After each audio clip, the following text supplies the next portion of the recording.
બોલો બોલો. અરે કોર્પોરેશન વાળા જે આ ખાલી કરવાનું કીધેલું છે એના માટે તમારે શું કહેવું છે? જી ઓટો સર્વિસ ચાલુ જ છે. આ કોર્પોરેશન વાળા જી લોકો પ્રેસમાં આપ્યું, ન્યૂઝમાં બતાવ્યું છે, એ બધું ખોટું છે. અમારી પાસે બધે પાસે લાયસન્સ છે, ઘરની ગાડી છે. જી ઓટોની સર્વિસ અમે ટાઈમ ટુ ટાઈમ કરી છીએ રેગ્યુલર. તો એ લોકો શું કામ વાંધો ઉઠાવે છે?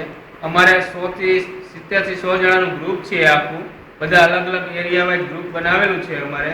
જ્યાં પણ કોઈ કોન્ટેક્ટ હોય કે ભાડું હોય એરિયા વાઇઝ અમે કરી છીએ. અને અમારા ટોટલી જી ઓટોના મેમ્બર જેટલા પણ છે એ બધા કાયદેસર રીતે ભાડું કરે જ છે. કોઈ દી કોલ આવ્યો હોય ને કોઈ ટાઈમે ન પહોંચ્યો, જી ઓટો વાળો કોઈ દી એવું બન્યું નથી હજુ સુધી. તો આ લોકો શું લેવા કરે છે, શું કામ કરે છે એ કઈ ખ્યાલ આવતો નથી. અમારી સર્વિસ ટાઈમ ટુ ટાઈમ પૂરેપૂરી છે. ગાડી ખરાબ હોય તો બીજી મોકલી દઈએ. પેસેન્જરોનો શું અભિપ્રાય છે?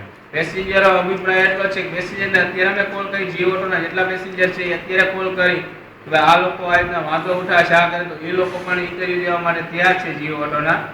અને એ લોકોને પણ સર્વિસ સારી લાગે. જી ઓટોમાં જે વ્યક્તિ પહેલી વખત બેઠું હોય એ બીજી વખત જી ઓટો ચોઈસ કરે. બીજી કઈ રિક્ષામાં બેઠતા નથી લોકલમાં, કે કદાચ 100 રૂપિયા ભાડું કહે તો જી ઓટો સિવાય એ લોકો બેઠતા નથી. કે સસ્તું ભાડું મોંઘું હોય, જી ઓટો સિવાય ક્યાંય બેસવા રાજી એ લોકો છે જ નહીં.